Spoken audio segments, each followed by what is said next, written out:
Last video में हम लोगों ने त्रिकोणमिति ट्रिग्नोमेट्री के बेसिक प्रॉपर्टीज के बारे में देखा था और मुझे आशा है कि सबको इसके बारे में सब जानकारी प्राप्त हो गई होगी, सबने इसको पढ़ लिया होगा।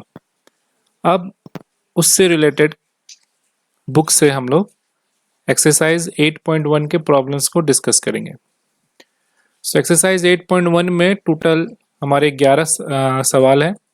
हम लोग आज कुल 5 सवाल बनाएंगे और अगले 5 से 6 सवाल जो है वो प्रैक्टिस के लिए रहेगा, ताकि फिर नेक्स्ट डे फिर इसको हम लोग सॉल्व कर सकें, क्योंकि प्रैक्टिस भी होना बहुत ज़रूरी है।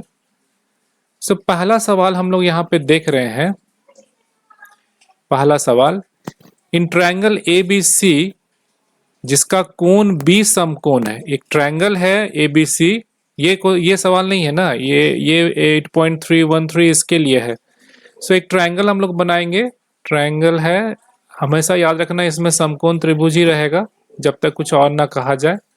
तो जिसमें लिख रहा है कि B समकोण है, तो B हमारा समकोण हो गया, मतलब यहाँ पे 90 डिग्री ये बन रहा है। तो इसको A कर लेते हैं और इसको C कर लेते हैं। तो ऑब्वियसली B के सामने वाला जो हो जाएगा हमारा H हो जाएगा।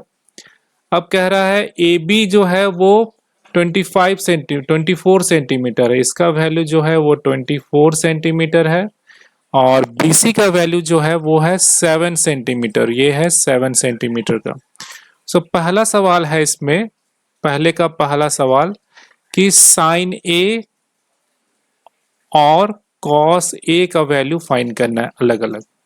तो हम लोगों ने कहा था कि एंगल के हिसाब से हम लोग वैल्यू फाइंड करते हैं, P और H का वैल्यू, P और B का वैल्यू फाइंड करते हैं। तो चूंकि ये एंगल A यहाँ पे है ये, और हम लोग जानते हैं H हमारा कांस्टेंट रहता है, एंगल के सामने वाले को हम लोग कहते हैं P परपेंडिकुलर, और बचा हुआ जो बच गया वो हो गया बेस हमारा। ठीक है, तो साइन A के लिए साइन का फॉर्मूला होता है परपेंडिकुलर बटा H, यानी अगर हिंदी में लिखना चाहे तो लंब बटा कर्व। और अभी हम लोगों ने बताया इसके लिए लंब हमारा क्या है, उसके सामने वाली भुजा जो है BC, तो हम लोग इसको लिखेंगे BC बटा कर्ण क्या है, कर्ण है हमारा AC, तो ये हो गया AC। तो यहाँ पे हम लोग लिखेंगे BC की जगह पे क्या लिखेंगे, BC का वैल्यू है हमारा 7 सेंटीमीटर और AC का वैल्यू है हमारा कितना, AC का वैल्यू नहीं दिया हुआ है। अब AC का वैल्यू हमको फाइंड करना होगा, तो अभी कैसे फाइंड करेंगे, तो AC का वैल्यू फाइंड करने के लिए हम लोग यूज करते हैं पाइथागोरस थ्योरम। तो हम लोग यहाँ पे पाइथागोरस थ्योरम लिखेंगे। हिंदी में भी लिख सकते हैं, हम अंग्रेजी में लिख रहे हैं, कोई दिक्कत नहीं है। गोरस थ्योरम, पाइथागोरस थ्योरम कहता है कि H का स्क्वायर P के स्क्वायर और B के स्क्वायर के बराबर होता है। तो हमको H निकालना है, तो P का वैल्यू कितना है, P का वैल्यू है हमारा इस केस में 7 का स्क्वायर, और B का वैल्यू क्या है, B का वैल्यू है हमारा 24 का स्क्वायर।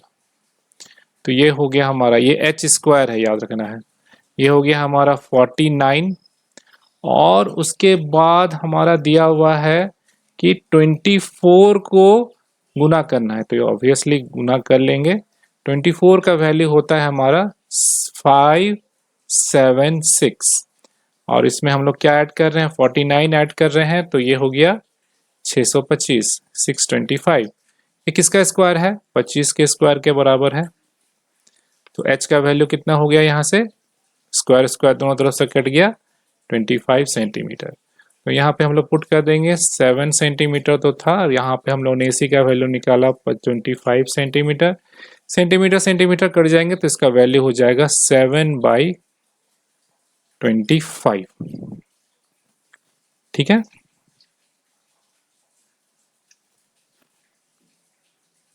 इसके बाद हमारा यहाँ पे cos A का वैल्यू फाइंड करना है। cos A हो जाएगा हमारा यहाँ पे B/H, B होता है हमारा आधार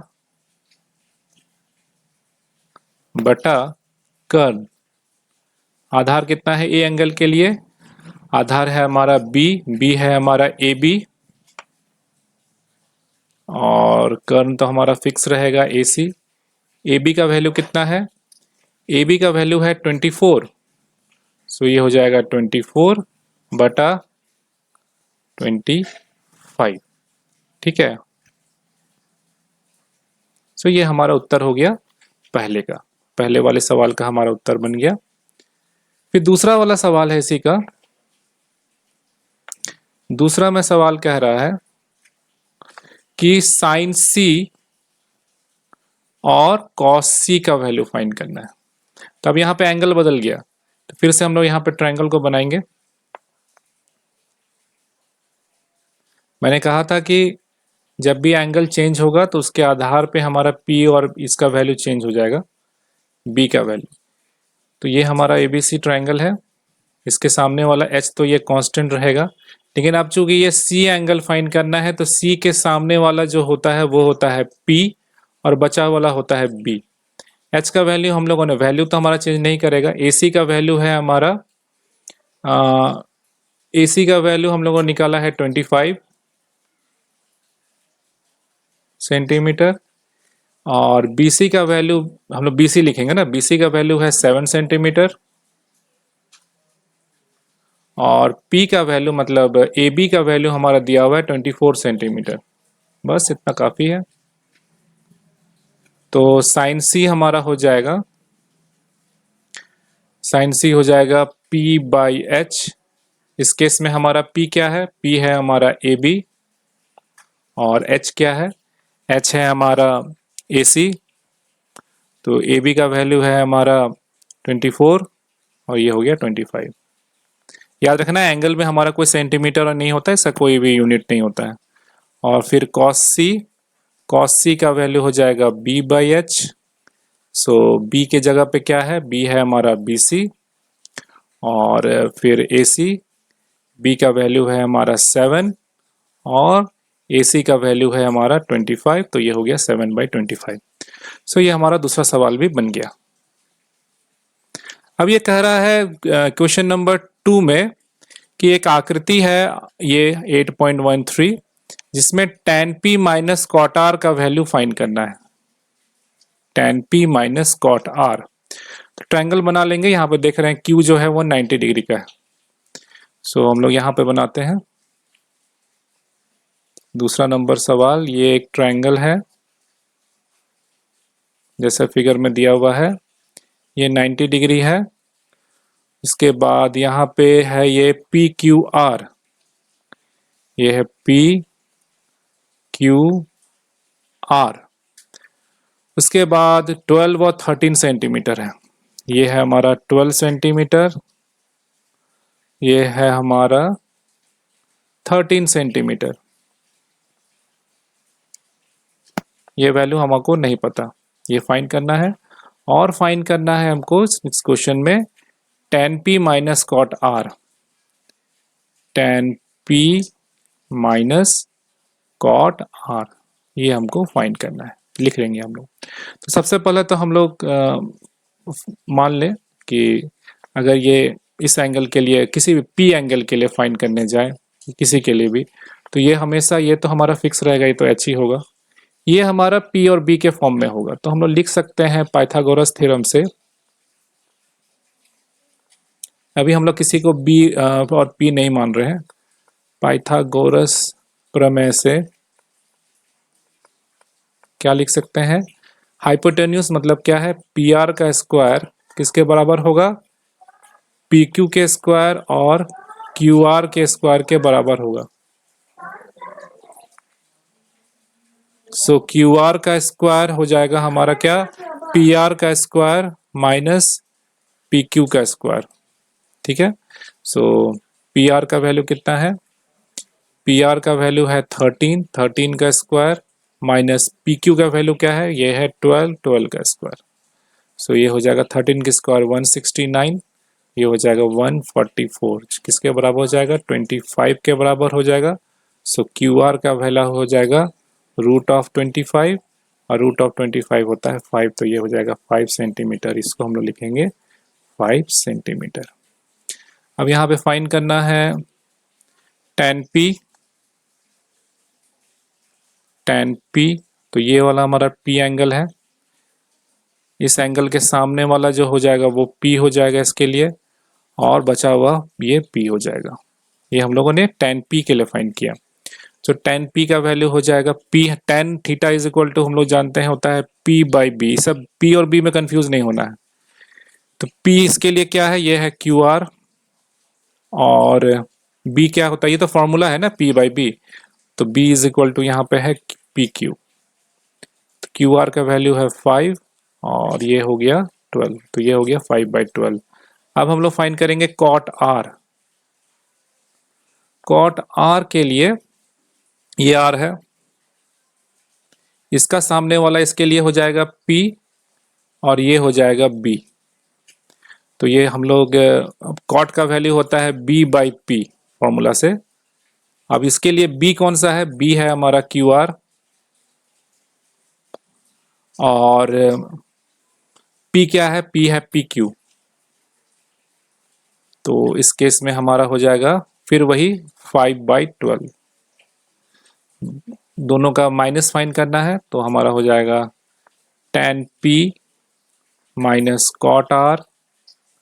tan P का वैल्यू है 5/12, cot R का वैल्यू है 5/12, दोनों का वैल्यू कट के ये हो जाएगा 0। इसका आंसर हमारा हो जाएगा 0। ठीक है।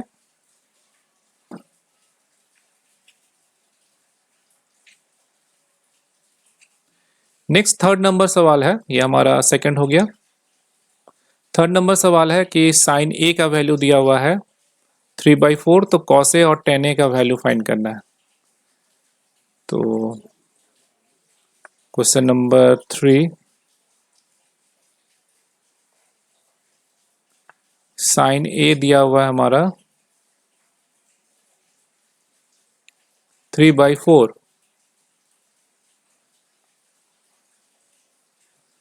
तो किसका वैल्यू फाइंड करना है, कॉस ए और tan ए का। कॉस ए और tan ए का, तो यहाँ पर एंगल सेम है, तो हमारा की वैल्यू भी होगा। Sine A is equal to क्या होता है, P/H होता है। क्या नहीं दिया हुआ है, B ने दिया हुआ है, तो पाइथागोरस थ्योरम, पाइथागोरस, इसमें एंगल बनाने की आवश्यकता नहीं है, पाइथागोरस प्रमेय से हम लोग जानते हैं h² इज इक्वल टू होता है P² प्लस B²। h का वैल्यू है हमारा 4 का स्क्वायर, P का वैल्यू हमारा है 3 का स्क्वायर, और B का वैल्यू हमको फाइंड करना है। ये हो गया हमारा 16, ये हो गया हमारा 9, ये हो गया हमारा B²। सो आई थिंक हाँ 3/4 है ना, एक मिनट, 3/4 है। ठीक है, और आंसर चेक कर लेना है सबका। तो B² इज इक्वल टू हो जाएगा 16 minus 9, 16 minus 9 is equal to हो जाएगा 7। तो B का वैल्यू हो जाएगा √7। चेक भी कर लेंगे कि हमारा आंसर सही आ रहा है कि नहीं। तो अगर हमारा P का वैल्यू कितना है, P का वैल्यू है 3 और B का वैल्यू है √7, दोनों को स्क्वायर करेंगे तो क्या आएगा, 9, 3 का स्क्वायर 9 और √7 का स्क्वायर 7। ठीक आ रहा है, ठीक है, h के बराबर आ रहा है, h² के बराबर। तो cos ए हमारा क्या हो जाएगा, cos ए होता है हमारा B/H। B का वैल्यू हम लोगों ने क्या फाइंड किया, √7। h का वैल्यू पहले से दिया हुआ है 4, तो ये आंसर हो गया √7/4। और tan ए का वैल्यू होता है P/B। P का वैल्यू क्या है, P का वैल्यू है 3 और B का वैल्यू क्या है, ये है √7, तो इसका आंसर हो जाएगा 3/√7। ठीक है।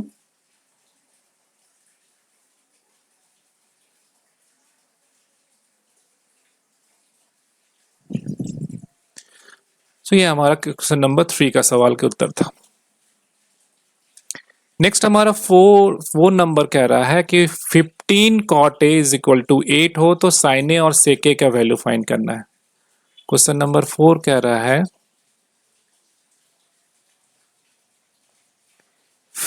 15 cot A is equal to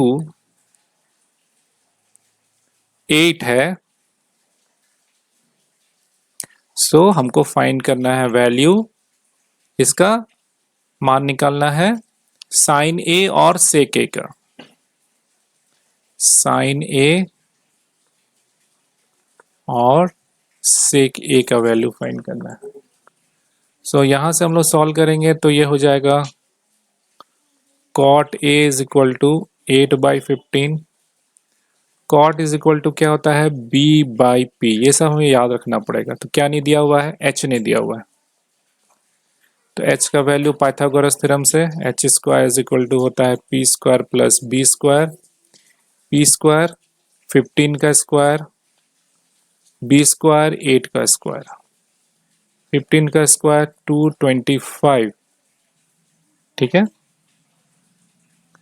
और 8 का स्क्वायर 64।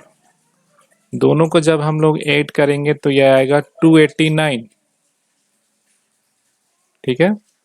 289 किसका स्क्वायर है,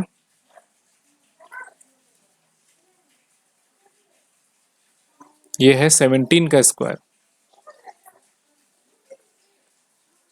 सो h का वैल्यू कितना हो गया हमारा 17, ठीक है।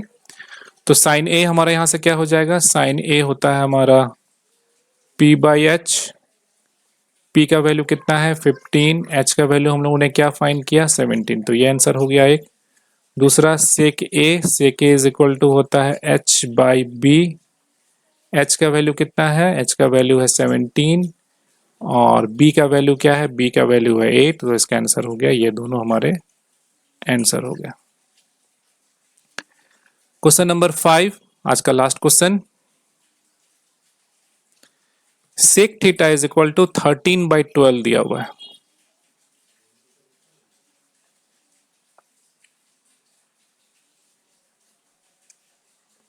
Sec theta is equal to दिया हुआ है 13/12। तो अन्य सभी त्रिकोणमितीय अनुपात पर क्लिक करें, सभी वैल्यू फाइंड करना है।